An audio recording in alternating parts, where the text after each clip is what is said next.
I'm going to give you a little different introduction. And it really is in the spirit of luminosity. When you think about the root of that word, I wonder how many of you might have looked it up. Are you a word geek? Any word geeks in the room? We're really talking about the future. Everything you yearn for lives beyond now. It's the unknown. It can't be known because you'll create it. And this is the crazy paradox. And why I think listening to Susan go down memory lane was quite enlightening, because I think coaching came into being now because we're preparing for the not known of the next fourth industrial revolution. But I'm getting ahead of myself. All right, I'm going to give you a little different introduction. I am alchemical seer, sovereign, radiant, black pearl beauty, savvy, sassy, generous expression, riding on the winds of joy.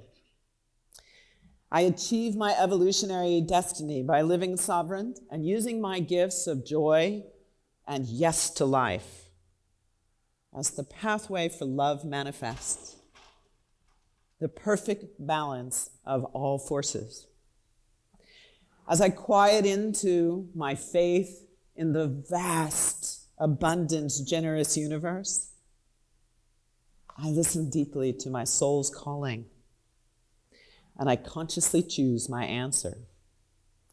I am a vanguard, leader, author, speaker, coach, who awakens the leader within so that they and all that they touch pursue sovereign choices and live into their wholeness. I am Janet Harvey.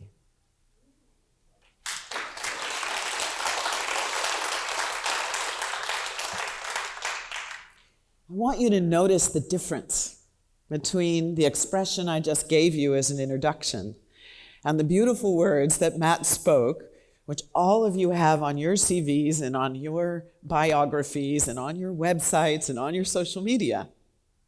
The difference between achievement, the doing, the accomplishment in the world, and the being. What's the embodied self that you know is you through and through? There's never any competition in coaching, ever.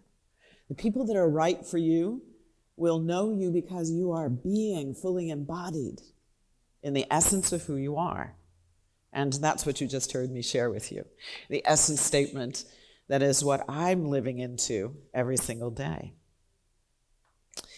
So thank you, ICF Florida, South Florida. I realize Florida's gotten really big. I sat in a room with Susan Klein in 1990. John Arnold, what year was it?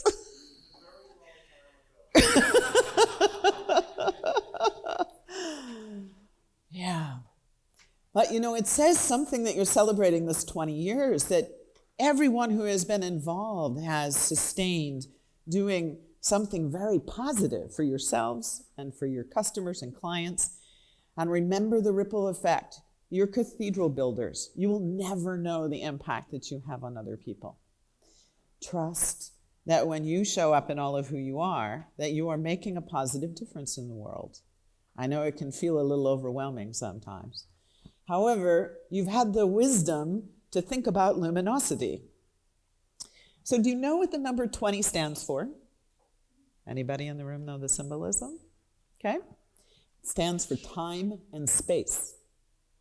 And those two elements, time and space, are the law of karma.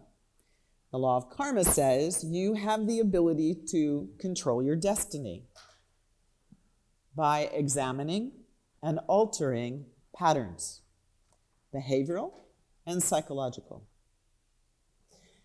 We're at such an important time in history, and it's important for each of you to remember that you might, at the end of the day, with 6 or 8 sessions or whatever you've done in your marketing and sales, and you're out there building your businesses, never lose sight of the bigger impact that your coaching solutions and your presence in the world is contributing. This is the way we get through the tough times. This is how, when we're in loss, as Misha was sharing, or we're finding ourselves frustrated with the news, or you're finding yourself unable to get centered and grounded, do what Jenna said. Let your bodies drop. Let your body remember you're part of this planet Earth, and you have a capacity to rise to your vitality and your grace and your love. This is what will be needed if we're going to thrive in the time and space of the future. We must be able to meet what's called the Great Reset. How many of you have heard this phrase, Great Reset? All right. I want to give you these are the words of Klaus Schwab, who is the founder of the World Economic Forum, just to put us in a little international context here. To achieve a better outcome, the world must jointly and swiftly revamp all aspects of our societies and our economies, from education to social contracts to working conditions. From China to the United States, we must participate, and every industry, from gas to oil to technology to manufacturing to coaching, must transform. In short, we need a great reset of capitalism. Now, since Susan's brought Thomas Leonard in, I'll bring Sir John Whitmore. How many of you know him? So at the time that Thomas and many others were forming the Professional Coaching and Mentoring Association, by the way, that was the West Coast version, and the International Coach Federation, the European Mentoring and Coaching Council was forming. These are other giants we're standing on the shoulders of, and as Fernando knows, also Fernando Flores down in South America, and there are some others around the world who were catching this wave. Something is coming. Something we need to be prepared for. The coronavirus crisis, the governmental breakdown, the ideological and physical wars, these are all things that are accelerating a change that's coming. But there's hardly a multinational leader right now who isn't scratching their head going, uh-oh. All the rules of the game have changed.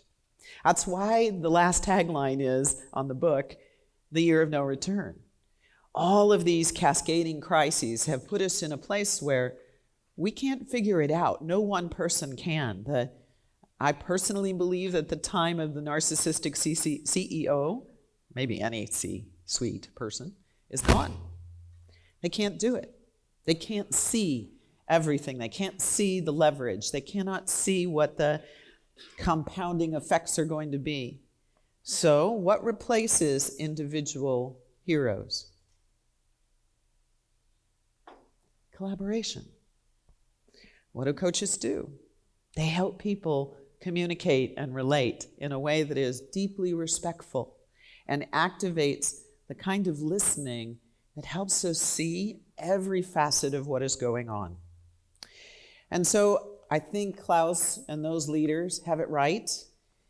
When Sir John pounded the table at me, and I don't know what year that was in Turkey, where were we during the financial crisis? And I definitely looked at him and I said, I worked in financial services. I was a surveillance officer. I know exactly what you're talking about. But as a coach, I wasn't doing it. I wasn't challenging leaders to think bigger picture about the system of the world. I didn't take the time to say, do you care about the environment? Do you care about whether people in your supply chain are healthy? I didn't ask those questions, but they are questions for us to ask. And so what I want to do today is give you an experience for yourself of what it is to find the courage to speak what's true. What is occurring in the world, and how do we rise to it with vitality, grace, and love? So are you ready for a little revolutionary thinking today? Oh, come on, that was lame. Okay. Well, as Stephen Covey says, starting with definitions is important. So, regenerate. Hopefully I've given you enough international, global context to understand why I think this is so important. Everything you yearn for is not yet known in this moment. Everything you yearn for, which means finding inside of you the capacity to reform yourselves over and over and over again. How many of you in your professional lives strive to be experts? Do you know that it's epically out of date now in 12 hours? Back when I started my professional life, it was 12 years. So technology has essentially leapfrogged this left brain process of acquiring expertise. Now, I'm not saying don't be practiced and get good at your craft, but it's not the sweet spot. The sweet spot is the ability to show up in the moment, to see what's happening right in front of you, and choose to risk doing something a little different. Now, I use the tree as a symbol because, of course, they are the most regenerative in our experience on the planet, and all the biodiverse versions of it, not just the beautiful cedar you see in the image. Do you know how many pounds of carbon a tree recaptures? Write a number down. All right, how many of you think it's 10 pounds or less? Raise your hand. How about 20 pounds or less? How about 30 pounds or less? Okay, by the absence of hands, I can see you've never even considered this question. 46 pounds. 46 pounds with a tree after 2 years of growth. We are deforesting the planet faster than we're foresting it. Which means if we want to get ahead of the climate change process, the very best thing you can do is plant a tree. And I'll tell you more about that a little later. All right.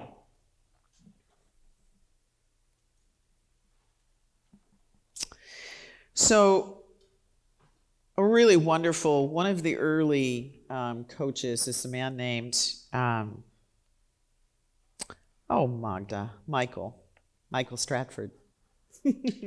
I think he's ICF member 36 or something. He and his wife, Carly Anderson, are just extraordinary coaches. And Michael and I one day were talking about what we thought actually at the roots coaching was all about. And I said, oh, you're describing Michelangelo. So think about when you've been a client and the experience you've had when somebody has kind of cleared away the cobwebs. All of a sudden, you're starting to think very clearly. That's chipping away what's no longer necessary. In psychological terms, we arrive at adulthood with a personality, and then we figure out, 360 feedback. People just don't really like that. I have to change. I don't know if I can do that. I kind of like my personality. But the truth is, the personality gets overdone to give us a clue about what our wholeness is. How do we step into the essential self, the way I introduced myself? Well, it is a courageous act to chip away. And that's an act of regeneration. You don't do it just once, right? You don't hire a coach to fix yourself with your derailers in your personality.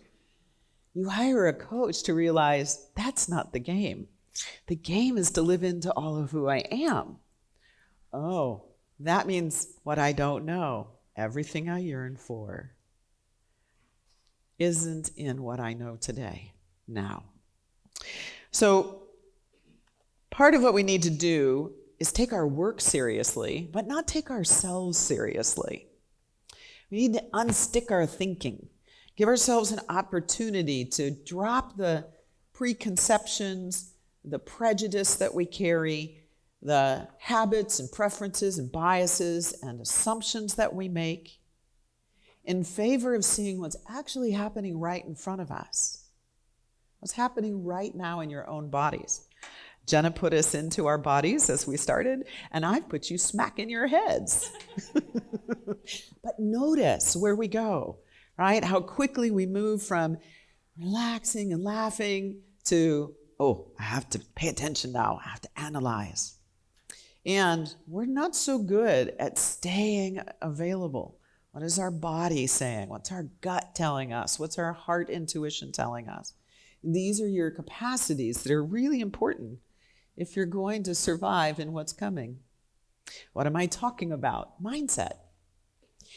How many of you have a definition of worldview and or mindset that you use in your coaching now?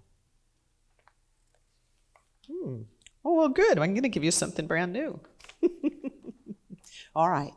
Worldview is your history, and it is influencing every decision you make, every conversation you have, how you show up, what you decide, and how you interact and relate with other people. What do I mean by this? Your unique geography. Take a moment. Where were you born? What do you know about that place you were born in? You have an anthropology, epigenetics. This is a wonderful field of neuroscience offshoot that's helping us to understand, I don't know. Have you ever watched a grandchild walk next to their parent, walk next to their grandparent, and notice they walk exactly the same? It's astounding, right? Well, that anthropology, that's one of those invisible things that's influencing us all the time. Our philosophy and our cultural orientation. Are you asking about this when you set up a new client relationship? All right, I won't make you raise your hand or not raise your hand. But you have 5 new skills in the core competencies that are explicit, to be sensitive to, curious about, considerate of. Culture, identity, context, thoughts, values, beliefs. Worldview is super important. So John would say to me, ask them what they think about the planet and their part in it. Ask them what they think about humanity. How does the human family get kinder to each other? These are important questions for us to be asking our clients to think about, because they're just like us, living in this crazy complexity and cascading of crises. We're not going to get out of this if we don't all start thinking together. So mindset's a little bit different. Mindset is a little more temporal to right now. Rather than your history, what we're talking about is our frame of reference. So this is one of my bugaboos. I'll just confess to my bias. I can't stand it when people say to me, I'm an executive coach. I'm a leadership coach. I'm a life coach. I'm a spiritual coach. No. You are a coach who supports leaders at mid-career to make choices that honor their value system. What did I just do? I identified my clients. That's the work I do. I'm a professional coach who? That's frame of reference. So I know Dory's going to talk a lot more about this later, but when you're thinking about who you want to be in the world as a professional coach, speak in the words of your customer. What is their frame of reference? And make it yours. And of course, we're talking about values, we're talking about beliefs, and we're talking about thoughts. How much time do you spend thinking about your mindset? The most important thing you can do is get clear about your mindset before you pick up the phone or click onto Zoom or step into somebody's office. But we don't do it, do we? Because we're neurobiologically predisposed not to. Our reticular activating system, you guys all know about the RAS, limbic brain, neuroscience stuff, okay? Safety and security. And another thing that's just really insidious, which is efficiency. Our brains are always looking for habits that keep us from having to think.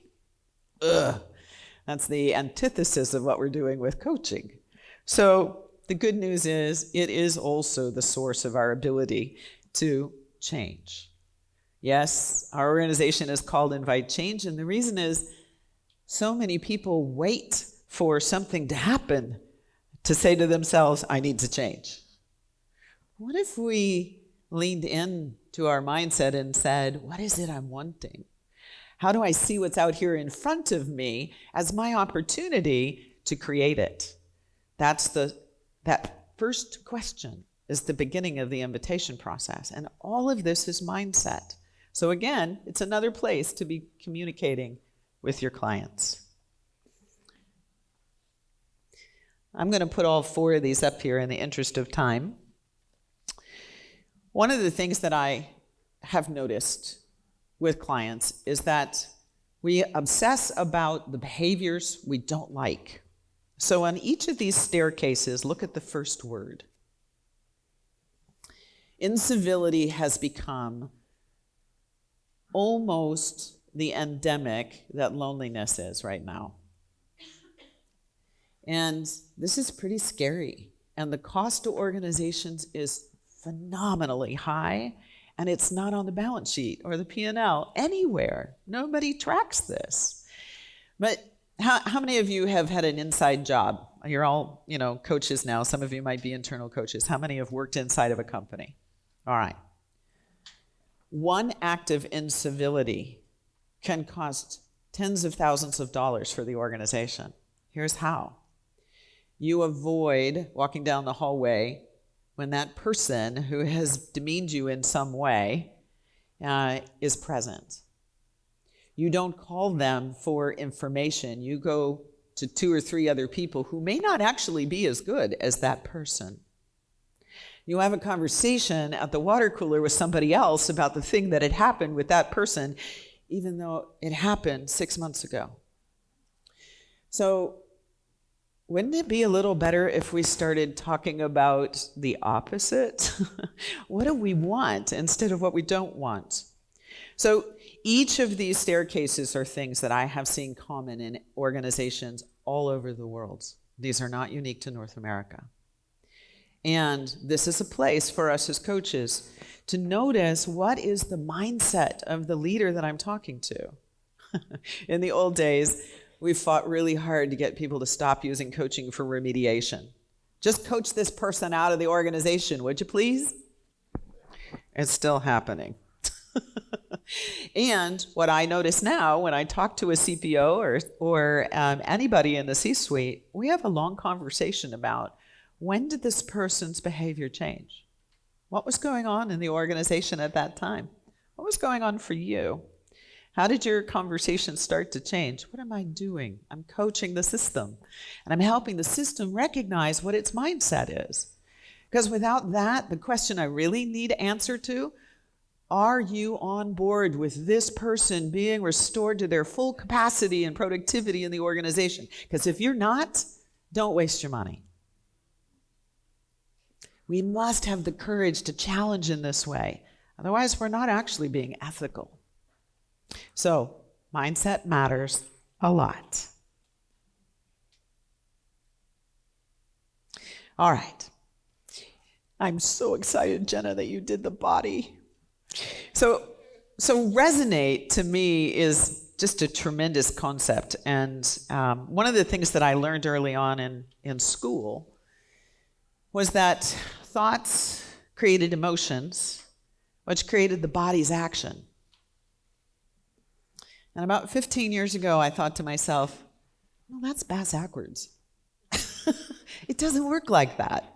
That actually the body is so wise and it doesn't know duality. It doesn't get caught up in right and wrong and black and white, yes and no. It just goes about the day and it lets us motor through. It's a beautiful, unified vehicle, and it's very wise.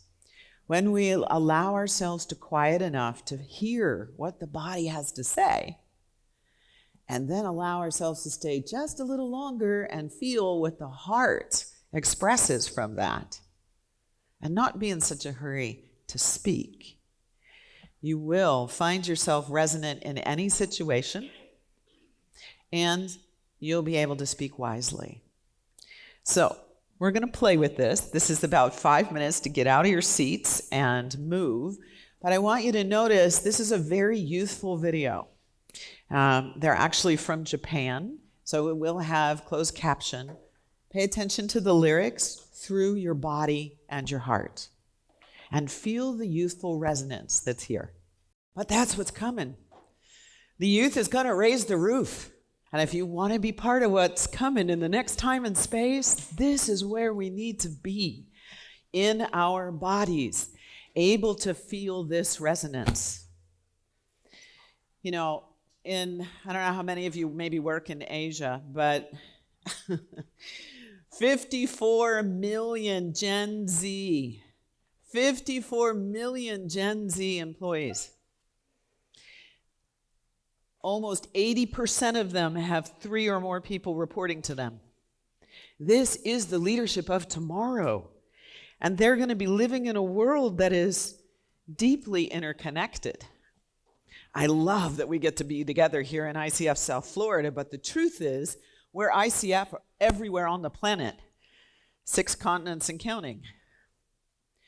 If we can't find a way to resonate with what is different from our worldview and our mindset, we will be left behind. So notice, where does your body resist letting yourself drop into their rhythm? Where does your heart say, oh, that's a little too disruptive for me? These are the places where your edges are. And that's great. So now we're going to do a little bit of activity for you.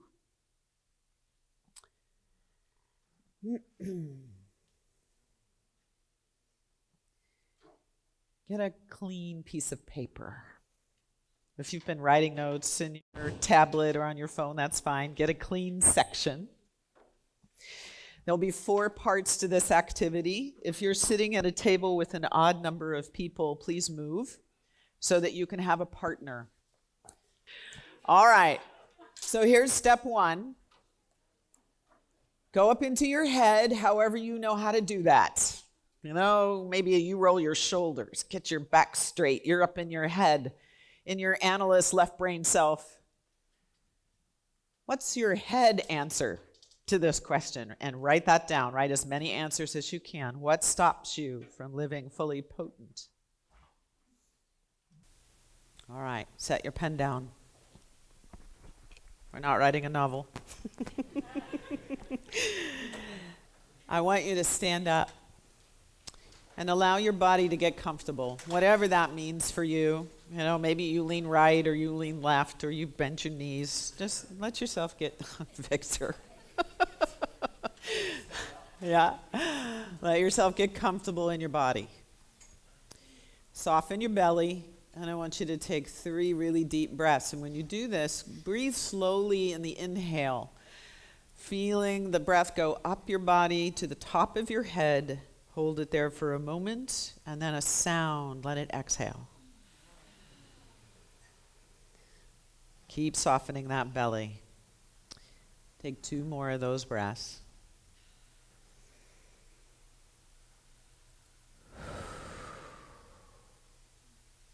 And now ask your body, down there in that gut brain, ask your body, what stops you from living fully potent every day?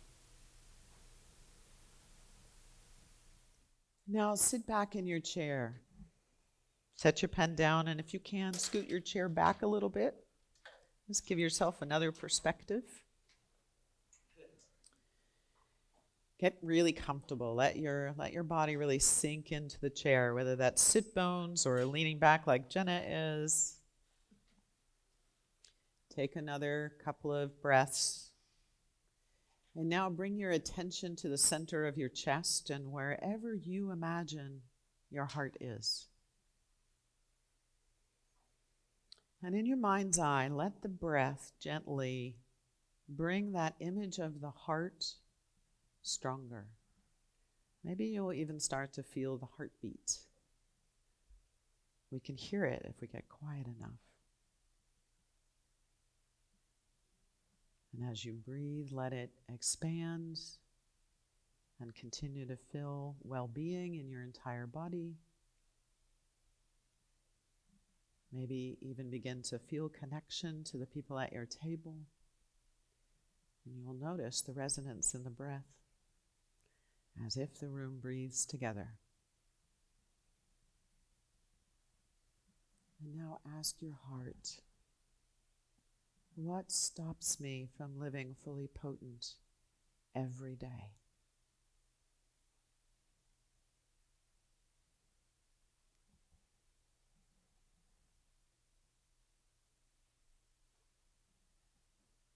And when you're ready, writing those down on your paper.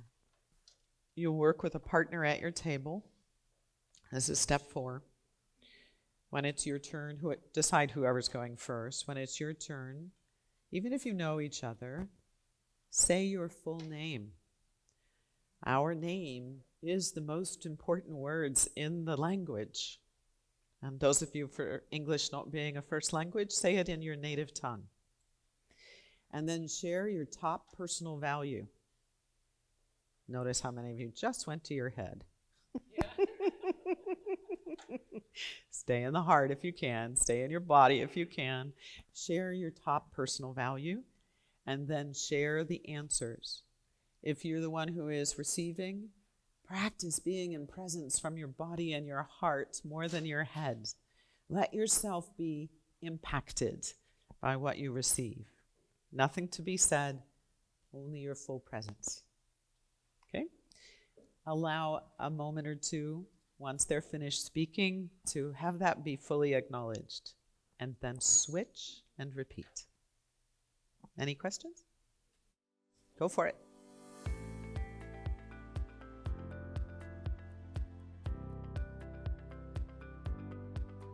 And as you complete, give yourselves a moment to be quiet.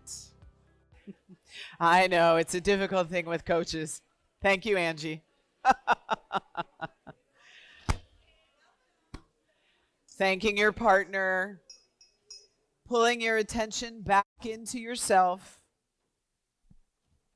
Might be useful to even soften your eyes or close them if you're comfortable. Could feel the resonant energy in the room. Notice what your experience was. Where were you surprised by what your body and heart and mind said to you?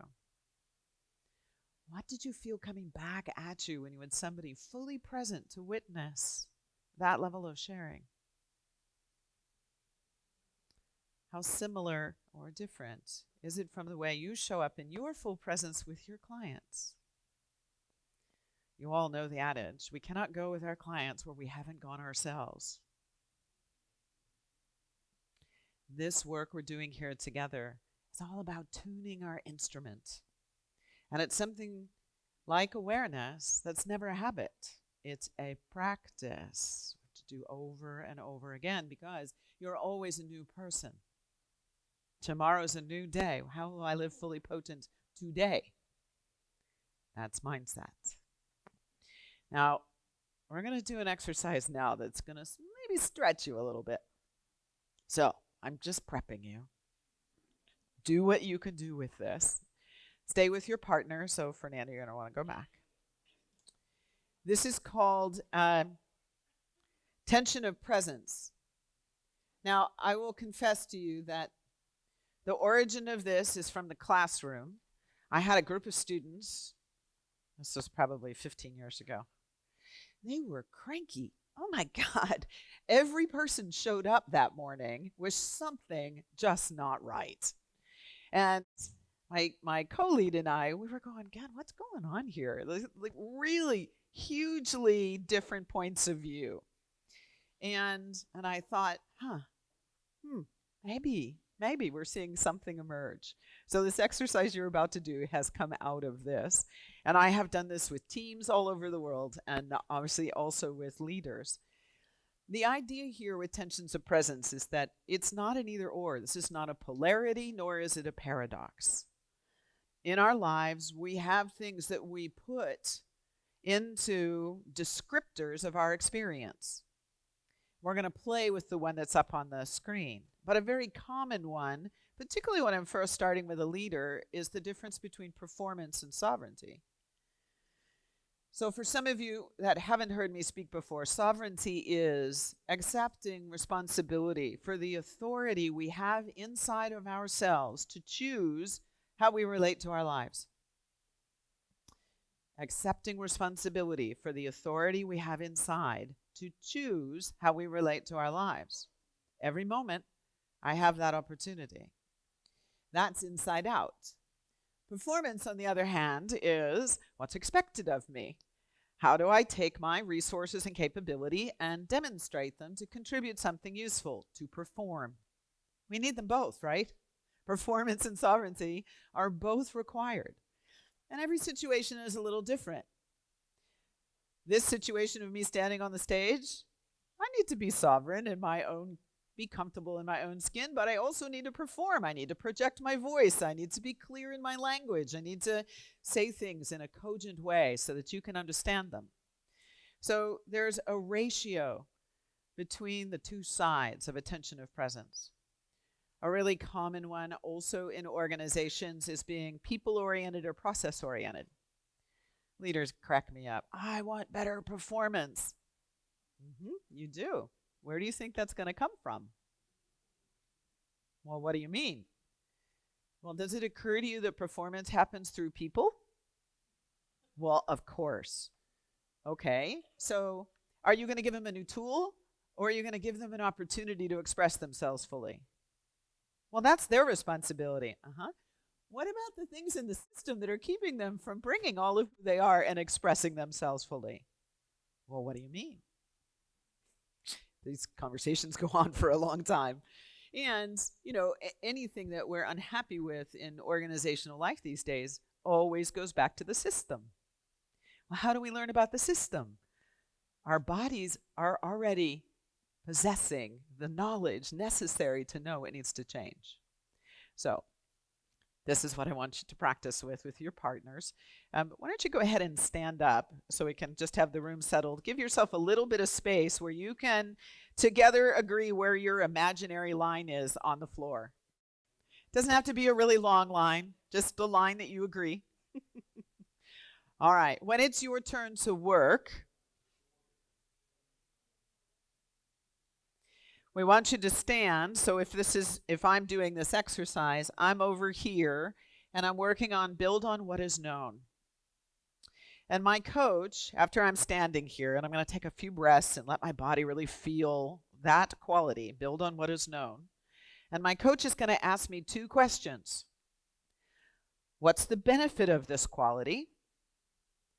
What is the consequence if used to an extreme? Because you're standing on the end of the line. Right? All right, so you'll save for as many answers as you want to say. And then walk the line over to the other side. Feel into it. Let yourself really feel into what does it mean to let go, to trust the unknown. And your coach is going to ask those two questions again. And then either stand in the middle, if you have no idea what it is, or if you think it's a little to the left or a little to the right, find your place on the line.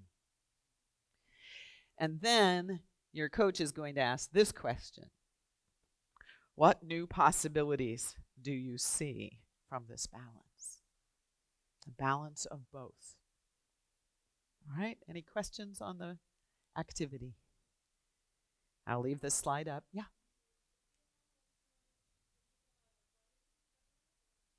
It will be whatever comes up for you.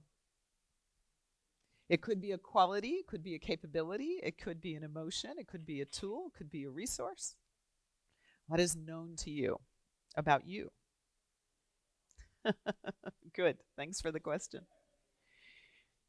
Okay, each person, we're going to kind of monitor it 5 minutes, and I'll say, might be time to switch. All right, go for it.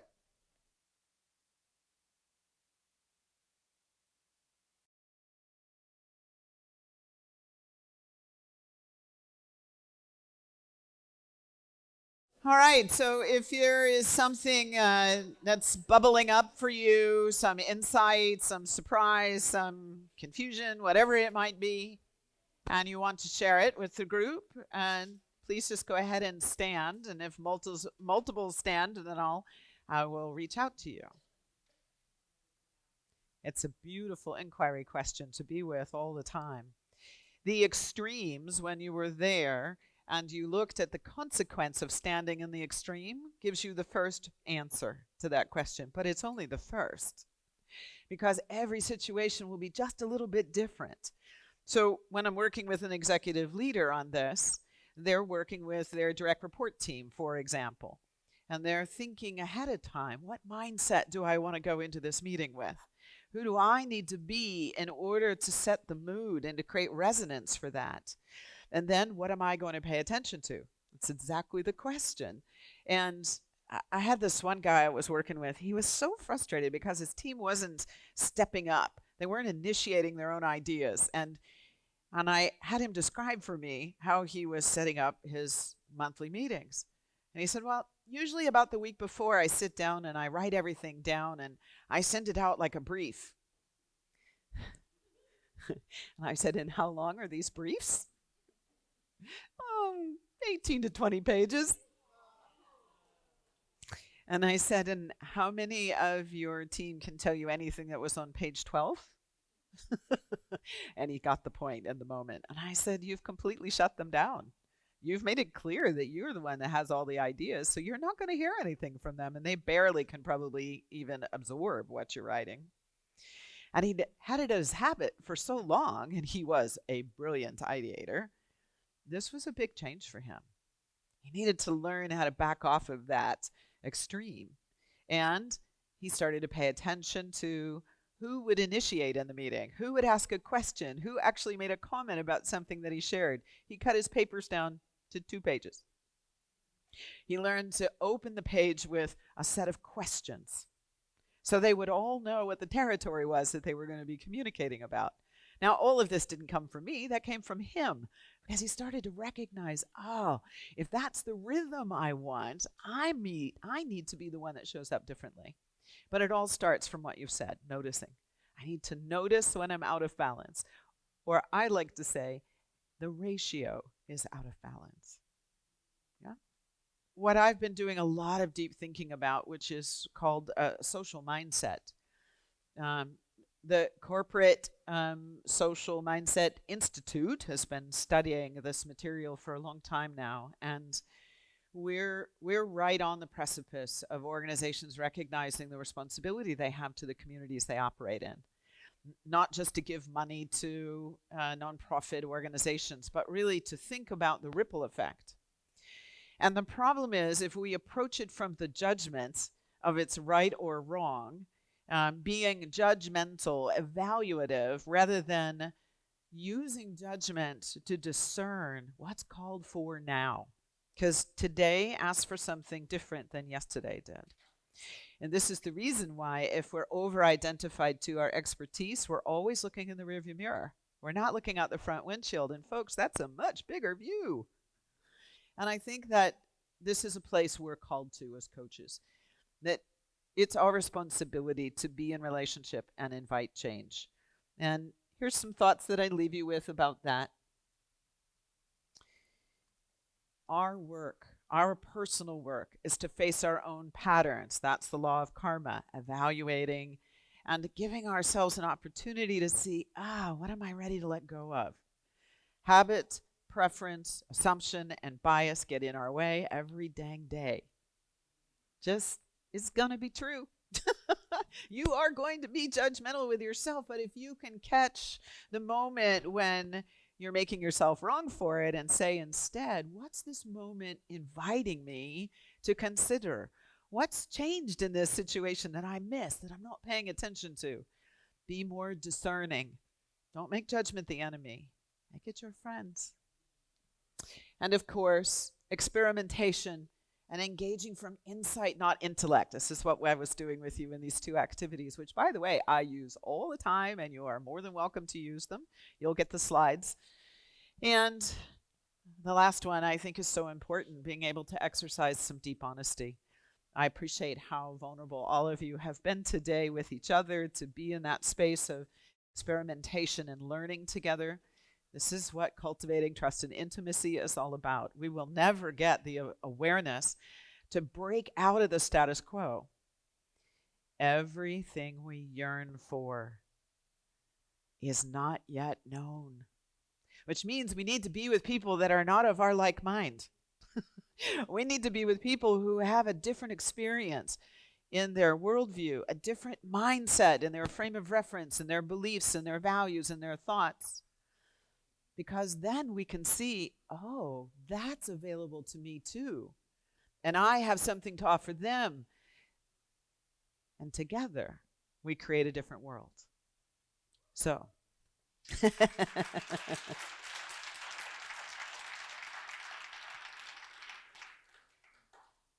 there it is. So, I have 8 gifts.